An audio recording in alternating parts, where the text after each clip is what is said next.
Hey everyone, welcome back to my channel. I hope you're all doing really well, and welcome to a new video all about Durham University. So I know there'll be a lot of people who have accepted places for Durham so far this year in January. If that is you, congratulations, you are going to love it. And I just thought, because most of the open days will actually be cancelled this year, obviously because of Corona, I think that a lot of you will like a virtual tour. So I'm going to take you on a virtual tour by telling you where things are. And if you do want to see an actual tour, I have a couple of those also on my channel, so do check them out. I'll link them down below in the description box for you. And yeah, I'm just going to tell you where some of the key things are and like sort of inside information that you wouldn't otherwise find out. So before we get started, if you are new here, please do remember to give this video a thumbs up if you enjoy it, and please do also subscribe to my channel as well. That would make me very happy indeed. Without further ado, let's jump straight in. So I'm going to start with some things that everybody needs to know. So I'm going to tell you where the library is, where the faculties are, and etc. So I'm also going to tell you about colleges, but we'll come to that because I know everyone's going to be going to different ones and you may not have been allocated your college yet either. So we'll come to that in a minute. But to start with, I'll explain logistically in the city where the library is. So Durham is very small. I get a lot of people asking me, is it walking distance to everything? Will I get lost? I know a lot of people get concerned about that. No, you will not get lost. You will be able to absolutely walk to everything you need to. The library is called Bill Bryson Library, and it is located near the top of Durham. So that is where all the hill colleges are.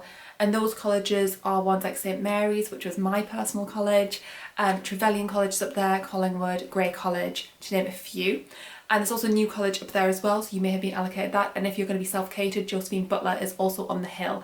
And that is the one that's the most furthest away out of the city centre, but still absolutely walking distance to everything else that you need to get to. And then the library is just on that road as well. So if you're in a hill college, that's super convenient because the library is literally just next door to you. So you can obviously pop there if you like need a book, and then you can like study in there really easily and get to and from college really quickly, probably within like 5 minutes. And also, if you're doing science, the science site is also located just next to the library. If you're doing an art subject like what I did, you'll have lessons spaced out pretty much all over the place. There's some lessons which actually happen in the science site, even if you are doing an art subject, like anthropology happens in the science site. And if you're doing English or sociology, which is what I did, that happens on a place called New Elvert, and that is a main road in Durham. You can't miss it. It's always an absolute hub of activity, and I'm assuming by the end of the year when people actually go to university, lectures and stuff probably will be happening.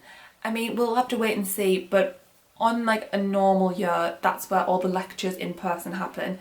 And you know, if they're digitalised, the lecture hall's really big, so they've got a massive screen, so if someone actually still presents it, you'll still get sort of a university-ish experience. I know it's not the same, but for when you actually do get to go into classes, because of course that will happen again at some point, hopefully sooner rather than later, it's a really big building on New Elvert, and there's a lot of lessons that happen in there. Like all the art subjects have at least one lecture in there a week. And then if you're doing sport or sociology, they also have little tutorial groups. Tutorials and seminars are like very similar, but basically it's when a small group of people from your course on that module have a little lesson together where you get to actually talk, because in lectures you're pretty much just taking notes and listening to what's being said.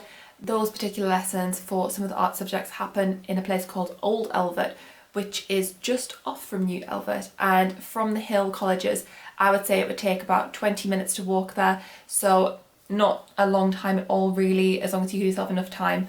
And they happen just right up that road, and that road's not very long either. It's only about a 5-10 minute walk depending on how fast you're going.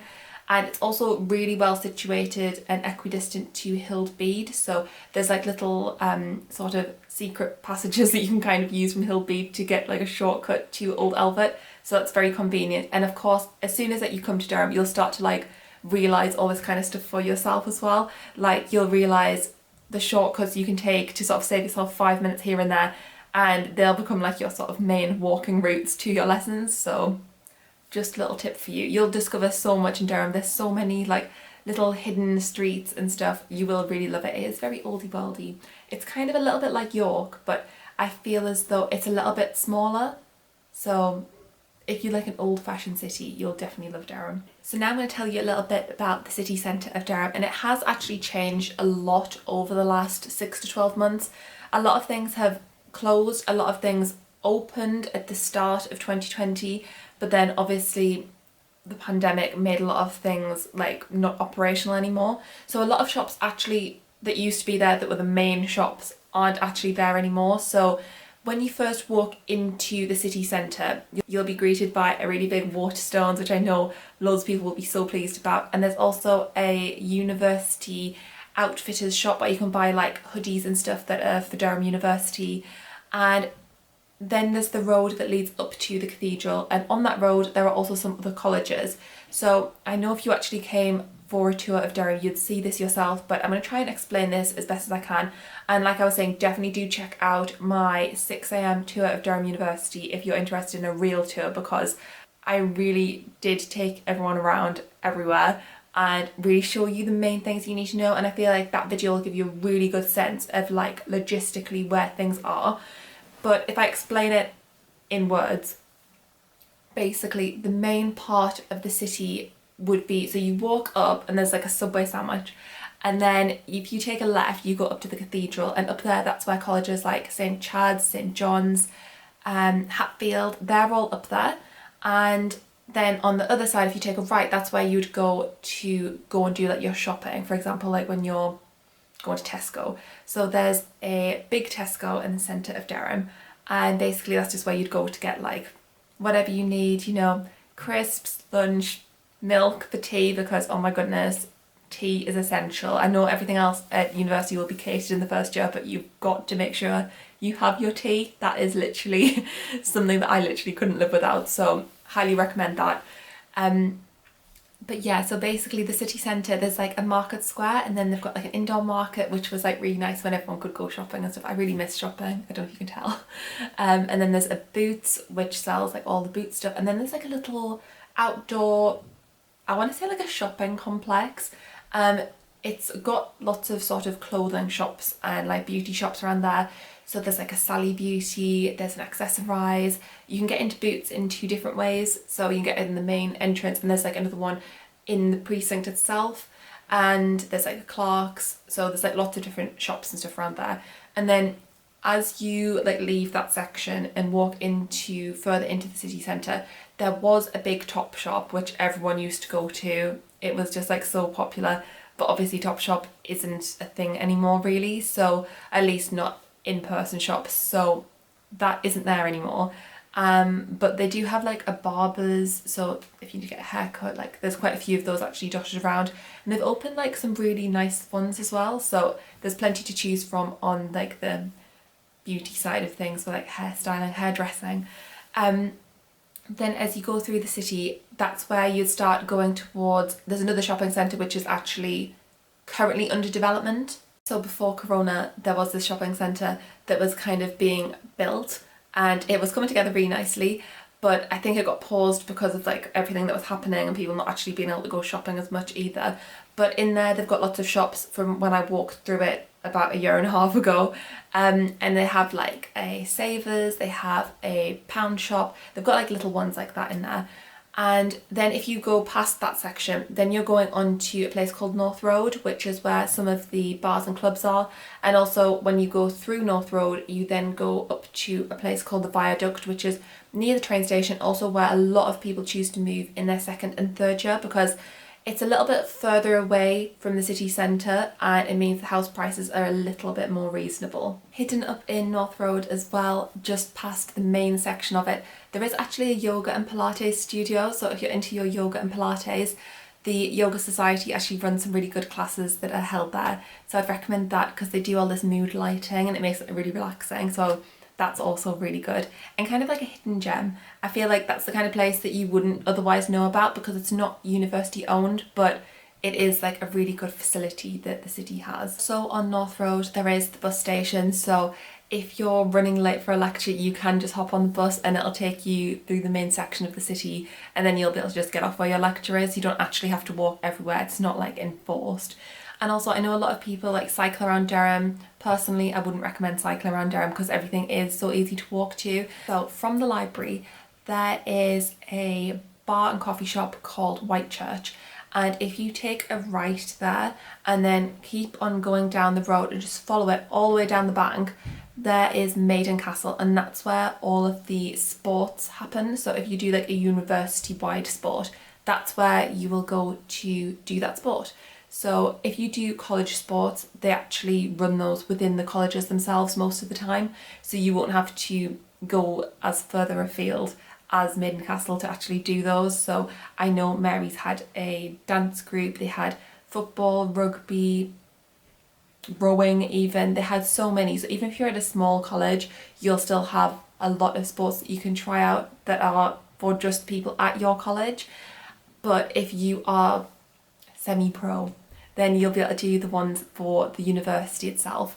And most of the training sessions and a lot of the actual competition matches also are held at Maiden Castle when you're doing like a home match. So that's where it'll be, and it'll be down that hill. So they also have a gym there that anyone can go to if you buy a membership. I bought a membership before, and it's like quite small, but it has got all the main equipment in it, so that was quite good as well. But if you are wanting a bigger gym, there's another one in the city centre, and there's a nice theatre also. All these things that I'm saying in the city centre, they're literally like between 5 and 10 minutes away from each other as well, so it's really easy to navigate this.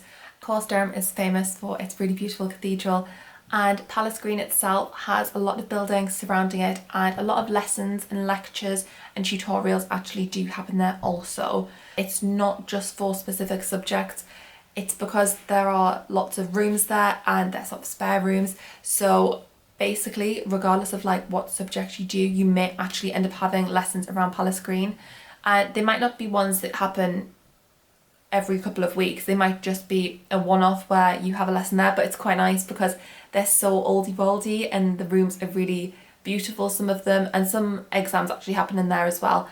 But you know, we'll have to wait and see if like exams happen the same way that they have been in the past, or if they'll be structured slightly differently going forward, and hopefully it'll be continuous assessment, but we'll have to wait and see. For people who are missing their shopping though, because the city centre of Durham itself is relatively small and doesn't have a huge selection of shops, you can venture slightly further out of Durham, but still within Durham itself, on the bus to a place called Gilesgate, and they have lots of shops there because they've been adding lots to like a precinct area. So they have a home sense, which I definitely recommend because you know, you can furnish your university college room with all sorts of nice things. Get the fluffy cushions, get the fairy lights, you know, I would highly recommend, and really make your space feel like your own.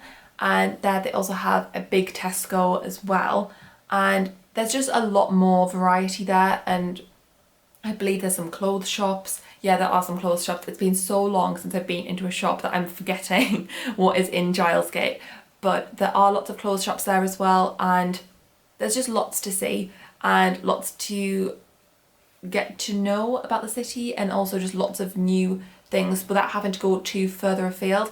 So obviously Newcastle is just a train journey away, but if you're in Durham, that's literally 15 minutes away. You could walk there from Hillbead, it would only take about 15 minutes, or on the bus it would take like 5 minutes from Hillbead. So I would just recommend exploring the city in its entirety and really getting to know it and making the most of it. I also feel like you can't talk about Durham without at least mentioning the coffee shops once, because there are so many and they are scattered throughout the whole city in all sorts of nooks and crannies, and there's some behind bookshops, there's some in bookshops even. They're just literally everywhere, and you will definitely find some firm favourites. My firm favourite I would say is one called Leonard's. It's in a place called Back Silver Street, and that's just round the corner from the Gala Theatre, and it is so nice. It's got a really nice ambiance. Maybe I love it because they have fairy lights now. They did the last time I went. That might be the reason why. And it's just got a really nice vibe to it. It's quite small, but they have a small downstairs area and then a small upstairs area as well, and it's really, really nice. Especially on a snowy day, I feel like it makes a really nice casual meeting place, and also a really nice place to go with friends just to catch up, have a chat, relax. even study. A lot of people do study in coffee shops. That one's definitely my favourite. The other ones that they have that I really like also are Venel's, that's really nice. And they have one called Be Tempted, which is all painted pink, or it used to be painted pink. I think they've changed it so it's a little bit more neutral now, but it was bright pink before. So I hope you found this video interesting. I hope I helped to give you a bit more context about the things that are actually in the city of Durham and logistically tell you where some of them are as well. Of course, if you do want to visually see them, please do check out my 6 AM tour of Durham University and my part 2 of that tour as well, because I've shown you literally everything in those 2 videos. If you did enjoy this, please do give it a thumbs up, and please do also remember to subscribe to my channel as well. That would make me very happy indeed. Thank you so much for watching. I love every single one of you so much, and I'll see you again very soon in a brand new video. Bye!